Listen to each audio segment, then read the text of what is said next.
This month's Where Did the Road Go is sponsored by Allison Cook, Lindsay Trebet, and Super Inframan.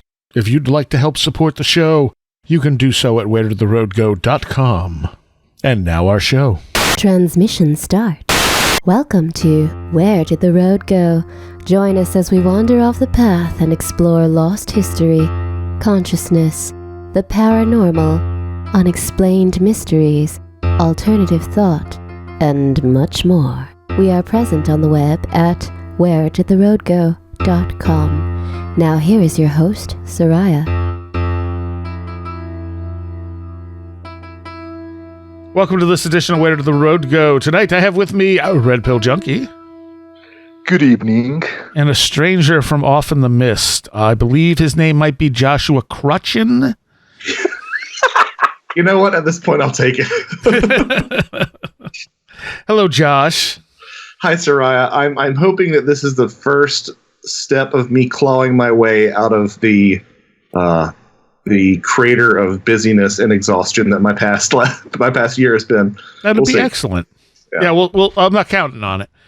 Well, I am dedicated to doing it, and obviously have a lot more free time nowadays, like most of us do. True, fair enough. So tonight we're talking about this documentary that initially I think Red Pill, you're the one who brought to our attention. Probably. So why don't you tell us about it? Oh, okay. Well, I don't even remember how I heard first of Witness of Another World. Someone, I guess, sent me a link asking me, "Hey, have you seen this? Is it any good?" Because it's a documentary in Spanish, right? Its original title is Testigo de Otro Mundo. Unfortunately, I hadn't heard of it. I hadn't seen it yet. I wasn't even able to see it for some, regional reason that I couldn't watch it on Vimeo. But then I learned that the filmmaker Alan Stivelman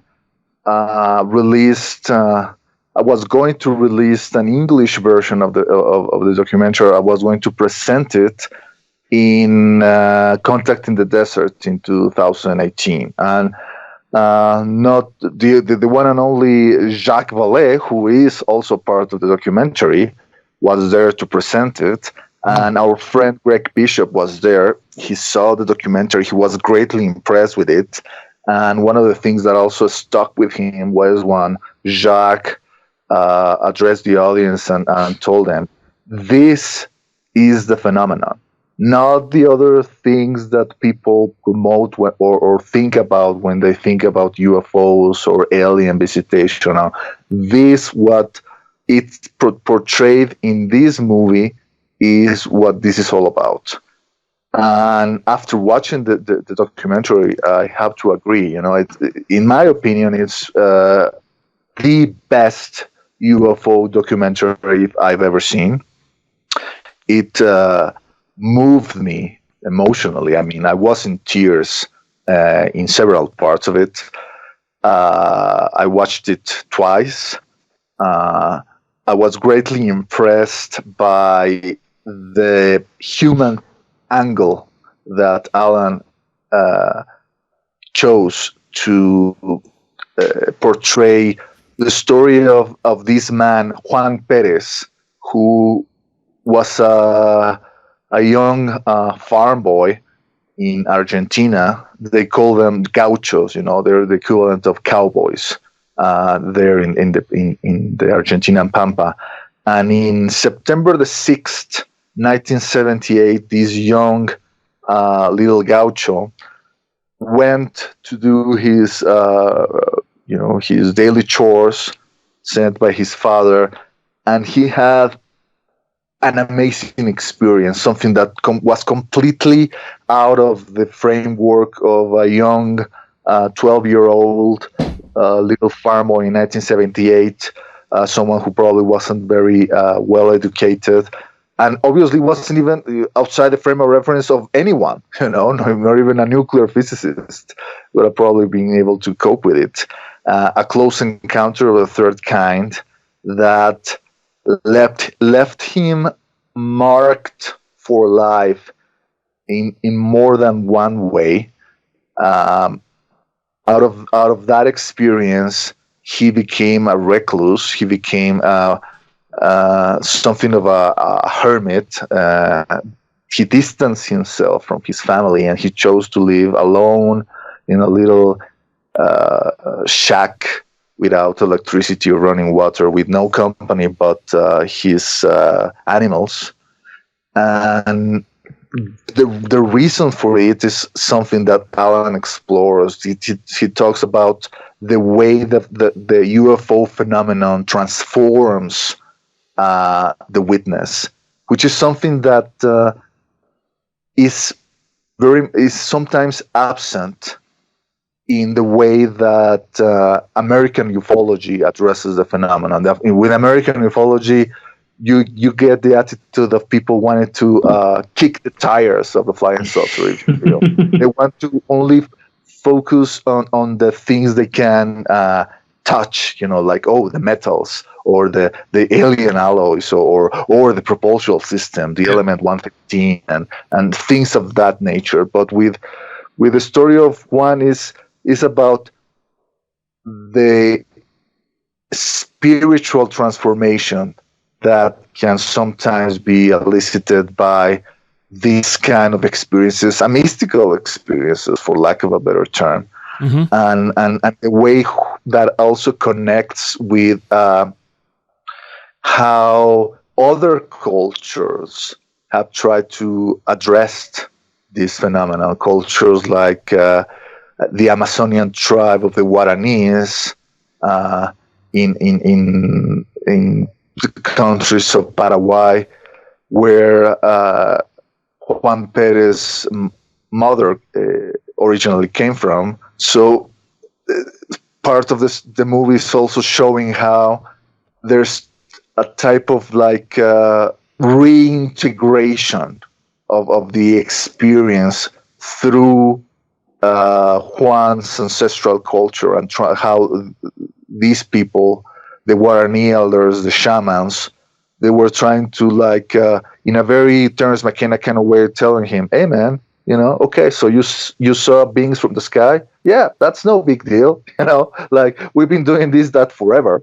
and you think you're cursed, but actually you're blessed, because that's a gift. And how you realize that in a way Juan was kind of called to become a shaman, a bridge between two worlds. This world, the world that we live in, the world of houses, the world of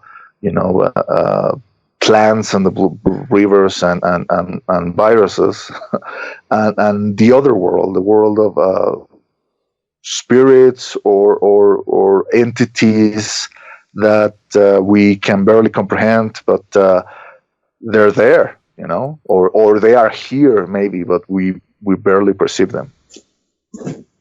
And it kind of fits into what I've been saying for a while now, that this bears more resemblance to a shamanic awakening than extraterrestrials coming in and experimenting on us. Yes. And that whole shamanistic angle that's taken in this documentary is exactly that. Which is, it's incredibly refreshing. That was my first thought when I saw it, Miguel, was that it's an American version of this would be all about propulsion systems and the things that we can exploit, right? I would be even less charitable, things that we can kick the tires. No, we want, it's all about what can we use this for? Exactly. But the shamanic angle is obviously something that I have a great amount of sympathy for, and I think the reason that you don't see those traditions taking off in sort of quote unquote, the modern age is, or not the modern age, but what we would call more technological countries, is because we've completely divorced our ideas that suffering has any sort of intrinsic value. That's it's kind of a Western thing, but it's also I think a very modern thing.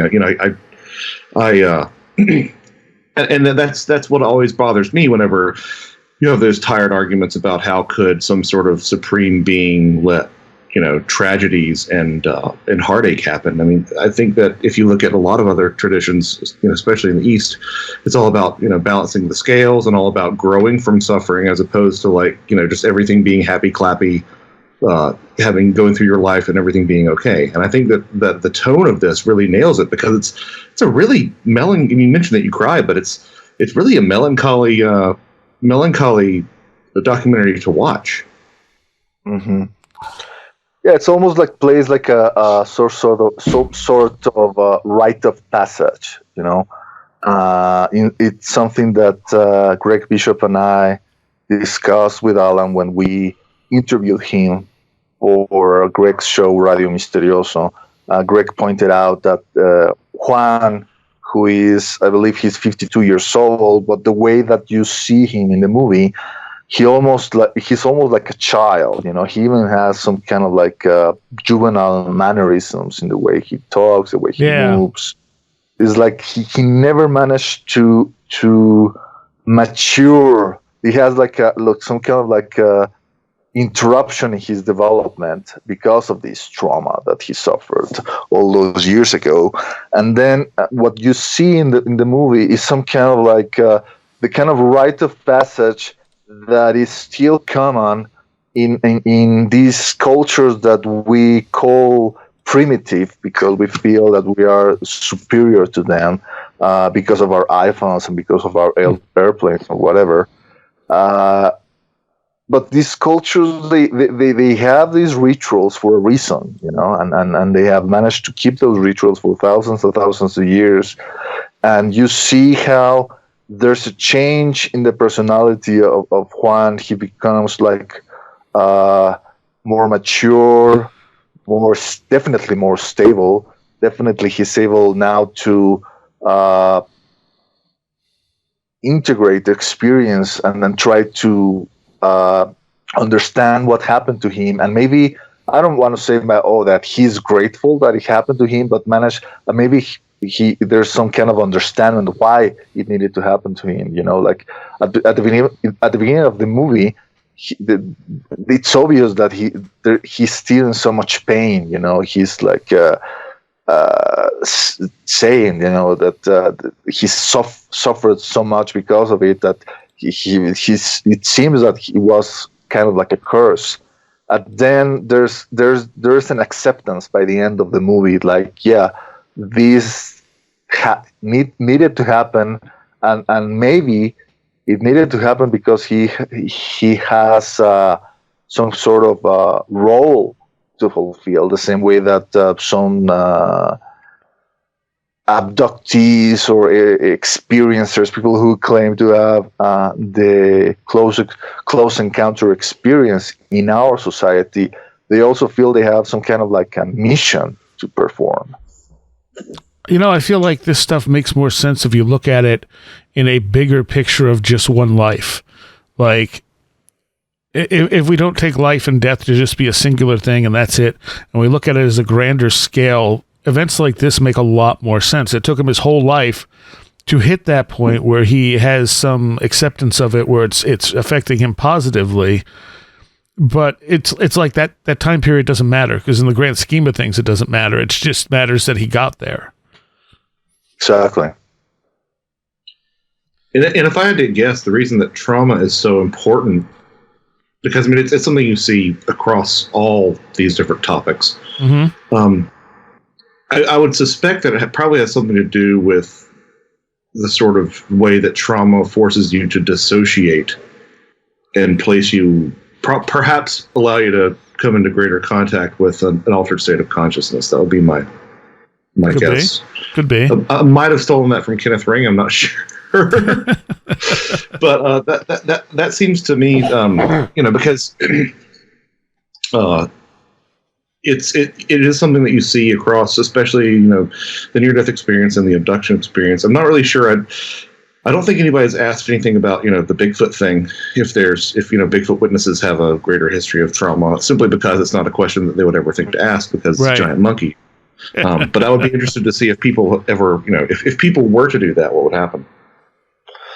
Yeah, it's a good question. There's a story of famous case of Albert Ostman, this logger who kept his story about being kidnapped by a group of Bigfoots. I guess he didn't talk about it for decades, up until someone brought it up, and probably that was the first time in ever that he revealed this like dark secret, or maybe even an embarrassing secret. Like, oh yeah, I was kidnapped by this group of people. I didn't know what to do, and I was totally defenseless. I'm sure there is some level of it's probably not the same as someone who has experienced something akin to an alien abduction, that you're completely defenseless, and you don't even know where you are. You don't even know you're ever going to come back to your home or see your loved ones. But there's probably something that breaks inside of people whenever they have an experience that falls completely outside the frame of reference of what you were taught was reality. Yeah, if memory serves, Osman was like in his early 30s, and he didn't say anything for like 25 years or something crazy like that. Yeah. Of course, the one part of it that I was mildly unsure about is the fact that they are sort of hypnotizing him to remember stuff. True, and I tried to take Alan to task about that aspect, like saying, well, are you aware of the fact of all the controversy and all the people that have pointed out the many risks of using hypnosis and maybe the danger of implanting false memory into the witness, and what he answered was that Dr. Berlanda was, first of all, it's obvious that Berlanda has been working with Juan for many, many years. It's not something that was done for the sake of this documentary alone. It's not that, oh yeah, well, like we need to bring like someone who has a lie detector test, right? Just for the sake of this movie. No, it's something. Berlanda seems to be someone who's been working with Juan for many years. Juan seems to trust him. And what Alan told us is that the technique that Berlanda employed is different from the typical hypnosis. I'm not sure in what way it's different. He says, "Oh well, for one is that the patient is able to remember everything after the session is over." I'm not sure. I'm not an expert in hypnosis. I'm not sure exactly what he means by that. But yeah, that's definitely something that critics of the movie could, focus on and say, well, maybe all this is something that was made up, or maybe was something that is Juan is filling the gaps of the story with his imagination. Right. But to me, more important of that is it seems that during that particular hypnotic regression or hypnotic therapy that was recorded for the film, something happened, something that kind of like reminded me of what happened when MUFON investigators were interviewing and were taking Betty Andreasson Luca to see hypnotherapists in order to get more information about her experience that is recorded in the books by Fowler, the Andreasson affair. In one of those sessions, it seems that Betty almost became like a medium, and there was some intelligence, foreign intelligence that got control over her and was answering questions directly answering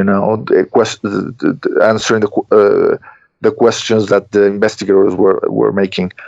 And it seems that with Berlanda and Juan, the act of trying to take Juan to that moment in time in 1978 when he encountered these non-human entities somehow managed him to take him into some kind of like place outside of time, in which he, at that moment with Berlanda, he was again in contact with these entities. And another thing that apparently happened during the filming of that session is that everybody who was in that room, with the exception of Berlanda and Alan, fell asleep. Like all his camera crew, everybody fell asleep at that moment. And also he mentioned to us that all the lights in their equipment were starting to flicker. So there was something going on there that probably cannot be properly explained as just an artifice of the mind, or maybe if it was an artifice of the mind, if it just was generated by Juan Perez's mind, goes to show that the mind is much more powerful than normal science gives it credit. Well, sorry, go ahead. No, go ahead. Well, I was just going to say, I would have had more problems with Hypnosis if this was more of the nuts and bolts focused sort of UFO documentary. But since that's not really what, I mean, the documentary is kind of not even about. It's about it's about him and his experience. It's not about even the objective reality of the experience to a certain degree. In some ways, whether or not it actually happened is kind of. I mean, that's obviously what we're there for. It's what we're interested in, but that's sort of a secondary concern in a lot of ways. And I think that of the three of us in general, I'm probably more forgiving than the two of you about the use of hypnosis because, I mean, don't get me wrong, I'm completely aware of all the problems with it, and I do not think that it should be taken as proof of anything ever in terms of being used for regression. But, at the same time, nothing about this phenomena really seems to play by our rules. So who knows if this is a useful tool for interfacing with that. And the other thing that I really am kind of a fan of now is what if it's not a means of actually recalling past memories, but it's actually a means of interfacing with that other again, like right there in the room. Like you think that this is what happened to you, but it's actually happening to you right now in an altered state, almost as out-of-body state, perhaps, even. And Miguel, I think you're the first one to have suggested that to me. And initially I was kind of like, I don't know, but the more I've thought about it, the more that might very well be the case, because you are in an altered state in both cases. And there's a couple of cases, I know, like John Keel recorded one, I talked to Brent Rains about it, where they had hypnotized someone, and at some point he said, the guy just got up, and he walked outside, and outside was sitting a UFO hovering above the place. And it seemed to be affected by the fact that he was in this trance. Exactly. Yeah, exactly. A great point by Joshua. That I mean, one of the things that I appreciate about this UFO documentary is that it doesn't follow the rules, quote unquote, of a UFO documentary. It doesn't try to prove that UFOs are real. It never does that. It never tries to prove to the audience that one's experience were, objective or veridical in the way that we understand the world.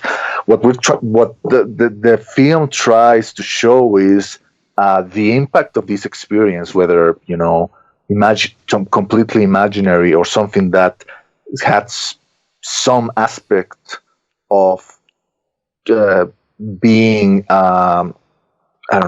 factual, and the way that this person has been trying to manage with it and live with it for years and years, and then how he actually through the help of people like Alan or Dr. Berlanda, he tries to integrate them and tries to incorporate them into his psyche and tries to get to terms into it. And then through that session, he managed to have something akin to almost like a near-death experience. Mm-hmm. I don't want to spoil it completely, but he encounters someone who was very important to him from his childhood. Something that also you don't get to hear that too often in UFO documentaries. The idea of you expect to see like aliens with their spacesuits and whatever, and you have that in this case, but also the idea of seeing people dead out of these UFO experiences, that is not common. But whatever, if that was real or imaginary, it was something that was very meaningful to him in a personal level, and that actually was very beneficial to him. The idea that, these beings took him to a place where he had this meaningful encounter, and he had this vision very akin to a near-death experience. And I don't know, I guess what I'm trying to say is that it's a movie about transformation. It's a movie about trying to come to terms with the impossible. It's not about proving the impossible, but about trying to show how people manage to live with it. What you said reminds me of two things. The first one is, this is Joshua Cutchin 101, so sorry, everybody. But there was that famous quote that came from Anne Strieber, Whitley, that says something to do with what we call death. And also the fact that the dead and, deceased relatives, deceased people who are close to you who are deceased show up time and again in fairy lore of Europe. Cavorting with the fairies, to the extent that it's kind of difficult in some stories to see if the dead are fairies, or if there's the famous medieval ballad where there are three roads in the afterlife: one to heaven, one to hell, and one to fairyland. But on a little bit deeper level, Miguel, where you're talking about the objective reality or unreality of this, reminds me of a concept that you brought my attention to, or if I had heard before, it hadn't really stuck in my mind, but the sort of the Jeff Kripal idea of making the ontological cut in terms of, right. For example, the example that you used when you brought this to my attention was, Tutankhamun's curse doesn't have to be real to be real. If it's real to people, then it can have some measurable effect in their lives, and that's sort of the line of thought that I think you're going down here. Well, I'm realizing that when I am in this show, Where Did the Road Go, I guess I enter into some kind of trance because I have no memory of ever saying that to you. But hey, I was brilliant. This was in response to a particularly cantankerous blog post about an unfinished Bigfoot book by a noted cryptozoologist. But yeah, it's a really interesting idea that, and what it does is it sort of breaks down this real false dichotomy of the interior world versus the exterior world, the mental world versus the physical world. It's the argument that I always go back to is most of our diagnoses, if you look in the DSM, most of our diagnoses of mental illness are completely anecdotal. If someone, we're relying on the person who is suffering describing or acting out to be able to say what's going on in their brain. It's not like, this specific thing is misfiring. We have ideas in a lot of cases, but we can't really get our hands on that materialist angle. And yet we have people who are manifesting similar conditions across, both vast temporal and geographical ranges. Mm-hmm. So one of the things you mentioned when you mentioned your death experiences, when Cheryl Lee watched this, that was one of the comments she made, that it very much reminded her of a near-death experience as much as anything else. Mm-hmm. Yeah, and according to Alan, Juan has had a bona fide near-death experiences. I think that there was some kind of accident that he suffered, and out of that, someone prescribed him some kind of medicine, I don't know, antibiotics or something of the sort that didn't agree with him because he wasn't used to, taking medicine. So he suffered some kind of like shock or something, and maybe he entered into a coma. And apparently he went into a near-death experience, and he was given a choice, that he had a choice to make of which path in life he will take.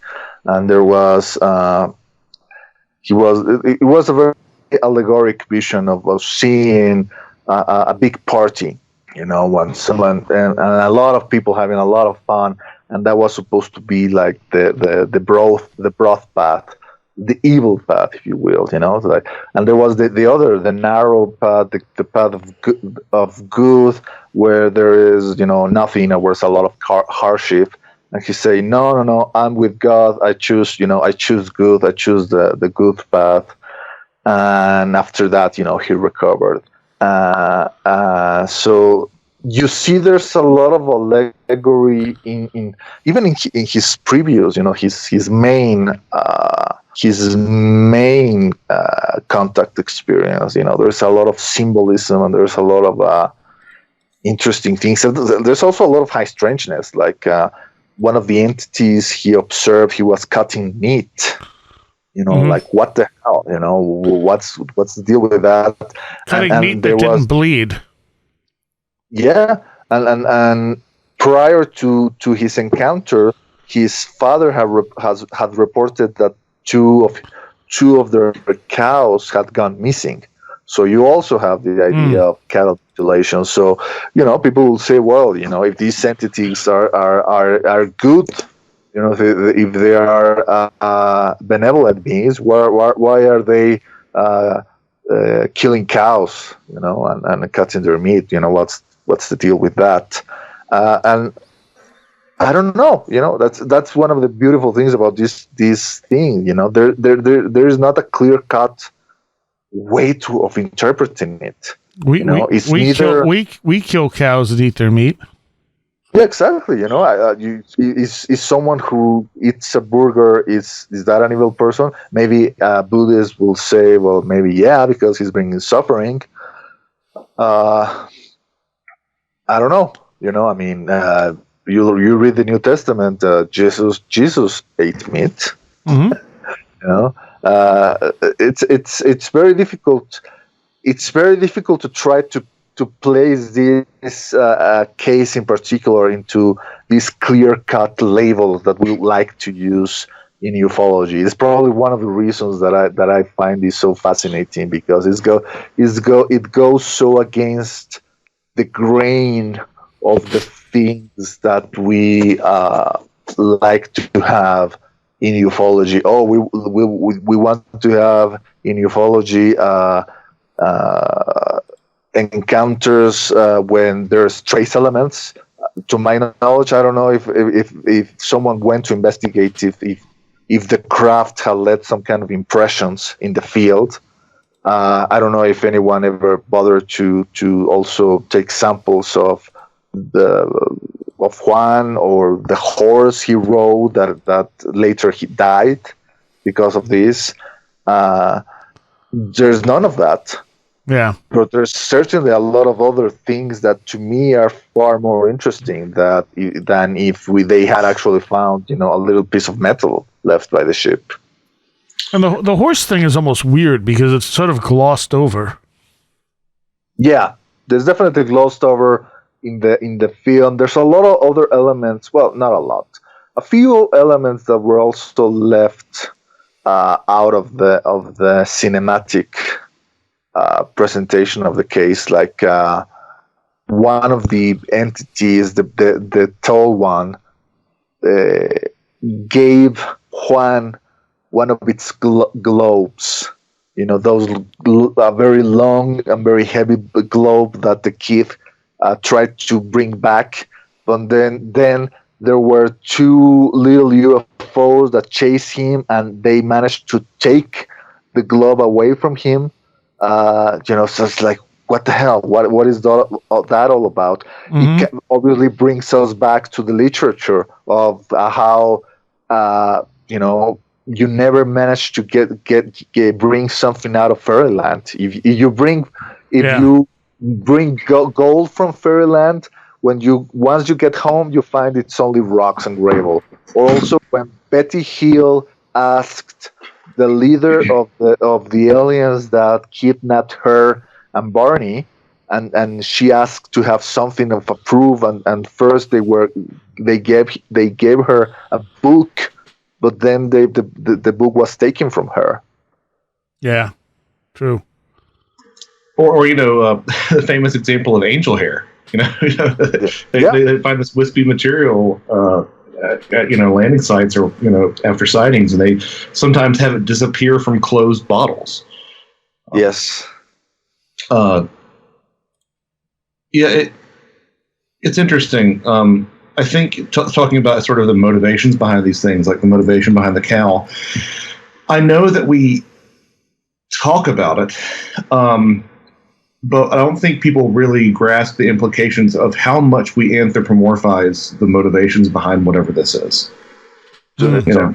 Yeah. We pay lip service to the idea of like, oh, who knows what the aliens' motivations might be? We only have human motivations, but we still don't grasp how completely foreign and unknowable that could be. Exactly. I mean, it reminds me of, I've probably talked about this too before the show, but it reminds me of, I think it was, I believe if memory serves, it was a portion from Michael Crichton's Sphere, where there are a bunch of NASA scientists sitting around a table, and they're talking about, theorizing what an alien life form would look like, and one of the guys goes, "Well, where's the anus?" And it's like, well, there are a lot of assumptions built into that right there, Yeah. The idea that something would conform at all to anything that even is logical or what we can even compare to is I really think a fool's errand. Yeah. And this is available on Amazon, so if you have Amazon Prime, you can watch it for free. Mm-hmm. Yeah. You can also watch for free some outtakes that Alan Stevenman posted on YouTube. Some deleted scenes.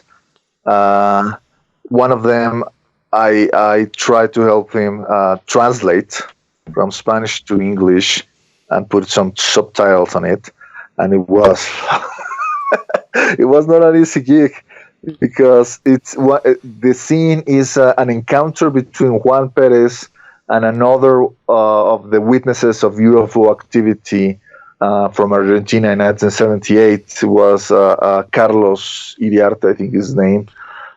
He's a carpenter, and this is the first time that these two men met, and it's obvious that they're so excited of talking to someone who's been through a similar ordeal as they had, this encounter with the impossible. So they are stumbling, and they're talking too goddamn fast, and they're not even finishing the sentences, and then they're talking about how the experience changed them. One of the things that apparently they have in common is their ability to heal very fast. Like Carlos, like I said, is a carpenter. He's had some, work injuries, and apparently, according to him, out of those injuries, he's managed to heal very quickly. They managed to stitch together a finger that he's chopped off, and he had no problem with that. A similar thing happened to Juan. So again, this brings us back to other examples in the UFO literature. For example, the case of the mysterious Dr. X, who had this close encounter. He saw these two bright flying saucers, connected through a beam of light from a distance, and then once the saucers were coming closer and closer to where he was, they fused into one single object, and then there was a beam of light that shot him directly in the chest, and out of that he managed to heal not only from a recent injury that he had suffered when he was chopping wood, but also from a lesion that he had since the days when he had been in Algeria, in the French Legion, something that had crippled him for life, and he recovered from that. So it's a thing that to me is fascinating, because we hear about, and this is something that was exploited in the TV series The Unexplained. So the idea that UFOs can be hazardous for your health, and for sure we have plenty of cases of close encounters that have resulted in injuries, sometimes fatal for witnesses. But there are also cases of healings, and if we wish to understand this phenomenon, in its totality, we also need to take a look into those cases. Fair enough. Yeah, and here's the scary thing is I'm not even sure whether it's a positive or negative experience or a healing or a injuring experience is either profound or intentional from the phenomenon. That's true. That's also true. I mean, some days I step over the ant hill, and some days I just plow right on through. Well, I mean, in the case of Ray Hernandez, I mean, her wife did plead to the orb that appeared in their house. She pleaded for their dog's life, right? Yeah. Mm-hmm. And apparently the orb granted her wish, and the dog recovered. So I don't know if you wish upon a star. well, it's also got some pretty strong religious overtones. Yeah. There's obviously we think now in terms of I am a Christian myself, and I'm trying to get better with Jesus now that the world's ending. So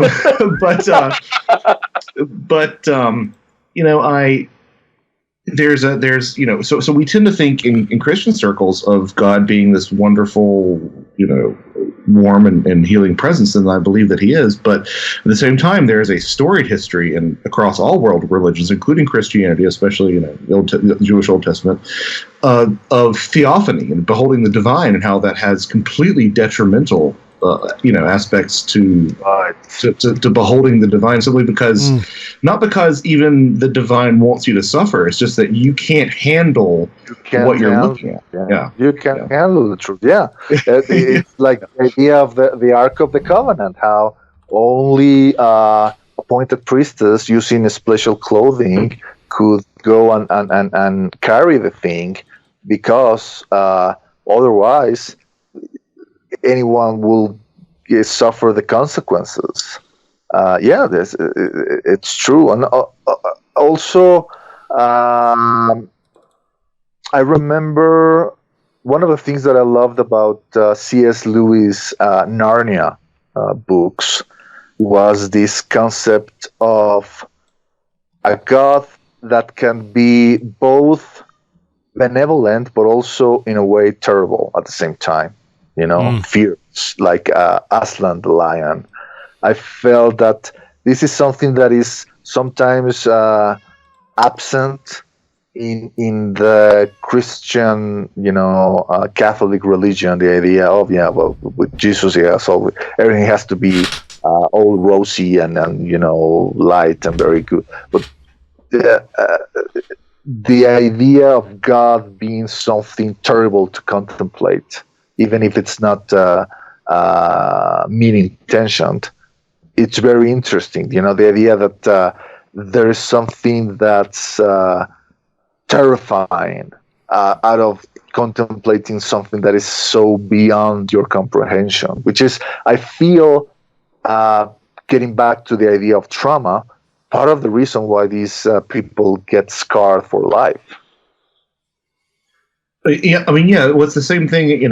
It's interesting. I think it's built into the human condition. Yes, I'm going to go there.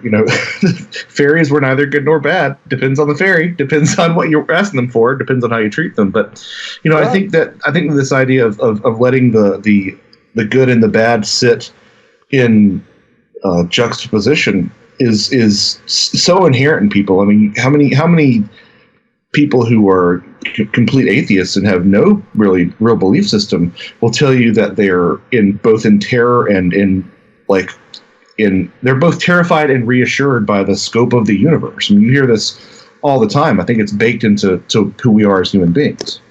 Yeah. I would say that's probably true. And maybe it's just growing pains too when you experience this stuff. Sure. I haven't had yet the ayahuasca experience. Still on my bucket list, although I would need a bucket if I ever but yeah, what you hear from people who have actually done it is that it's both wonderful and terrible at the same time. The visions that you get sometimes of giant snakes, and obviously there's not a lot of people who are comfortable with snakes around. But at the same time, it's not that they feel evil. It's just that there's this. I guess the best description is when you're in the presence of a big cat, like a jaguar or a tiger. You don't think, that tiger is evil. Well, it's definitely capable of killing you. But it's not just, it's a fierce animal. It's probably getting back to the concept of C.S. Lewis and Aslan. What did the faun said to one of the characters? It's not a tame lion. I love that idea about God not being a tame God. Do you know if there's any plans to follow up this documentary? We asked that to Alan. I don't think so. I think that he wanted to move away from the UFO genre for his next project, but only peripherally. And I happen to agree. I mean, the guy, to me, he made the UFO documentary. He's like the kind of author that only needs to write one UFO book, but it's such a great book that doesn't need to, write anymore. They made their argument, they said their piece. Now they want to better things.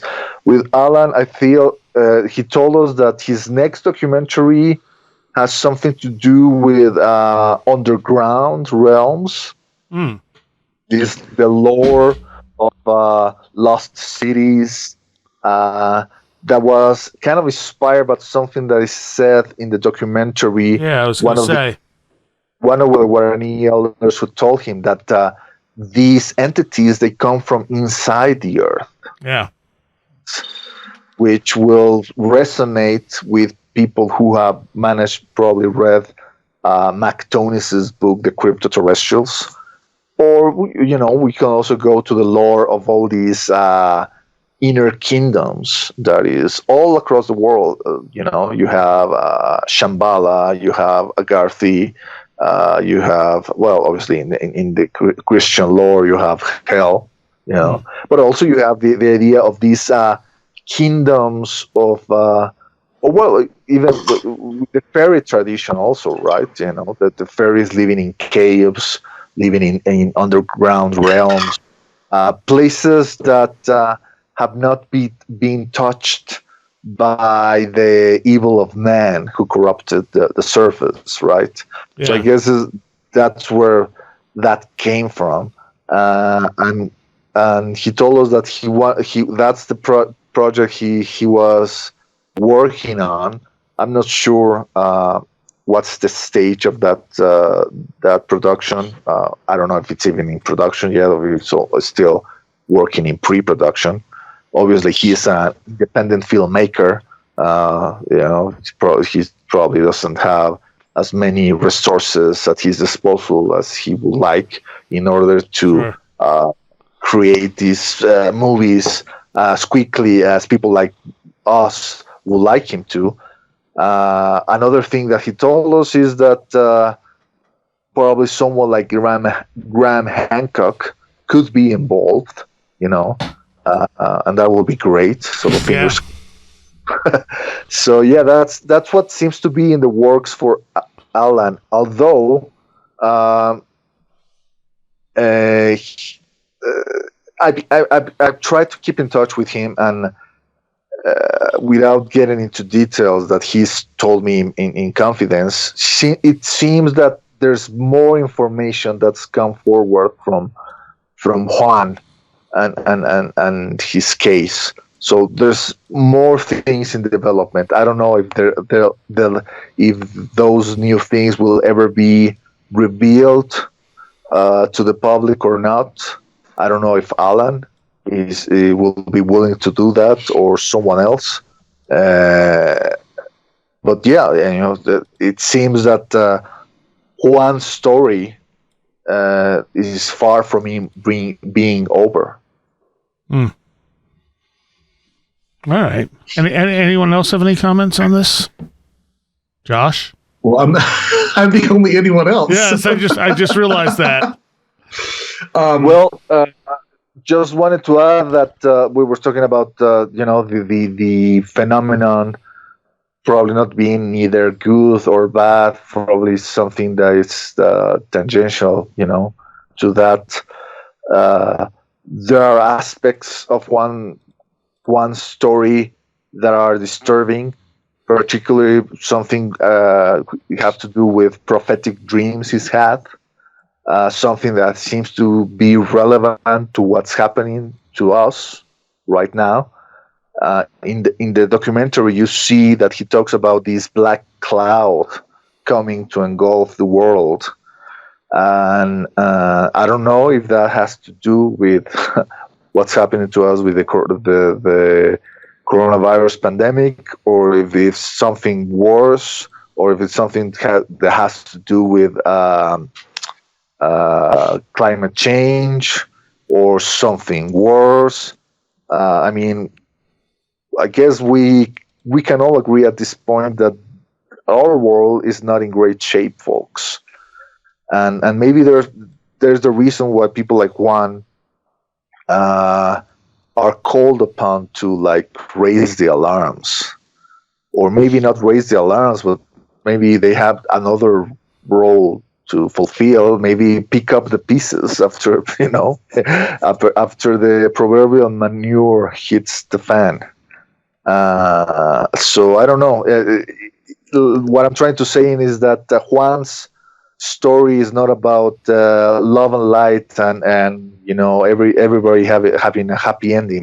May not have a happy ending, but what Alan told us is that he feels after finishing this documentary and after learning more about Juan's experience, that he has the confidence that whatever happens, come ill or maybe there's someone who's looking after us, so there's probably that to reassure us that maybe even if we are seeing that everything is going gloom and we don't see the end of the tunnel, that at the end of the day maybe someone's got our backs after all. Yeah, I think that the thing that I think we all need to remember right now is the way out is through. Yeah. What's that old phrase? If you're in hell, keep going. Yeah, exactly. Things can always get worse, so let's hope they get better. Mm-hmm.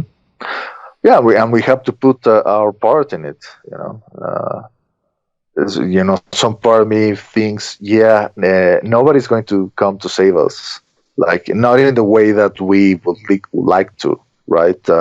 Like, the massive fleet of spaceships landing upon the Earth and taking everybody away, or how some fundamental Christians think that, they're going to be raptured out to heaven, while the rest of us wicked men, because we watch too much porn or whatever,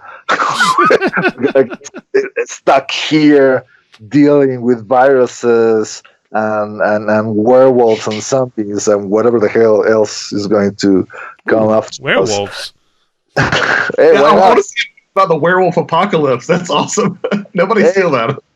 Hey, could happen. I mean, Chernobyl. I think there was a fire in Chernobyl recently that like spiked the radiation levels, and we all know that there are like giant wolves, in those woods. So yeah, well, why not werewolves? Not radioactive Russian werewolves. What if the virus mutates to make us all werewolves? A lot more interesting than it is now, I can tell you that. Yeah. All right. Well, again, you can find this on Amazon. If you're on Amazon Prime, it's included, so you can check it out there. And keep in mind, it's not a standard UFO documentary. It's very, very different. Mm-hmm. Yeah, I mean, there is no small portion of listeners who are going to hate this. Right. Just be prepared for that. But there's also some people that this is really going to speak to. It's a very different experience, and a different way of looking at the stuff. It's more it's more shamanistic. Yeah. So, all right, Witness of Another World is the name of it. Go check it out. Thank you, Joshua. Where can people find you? JoshuaCutchin.com. And here again very soon. I'll believe it when it happens. And Red Pill?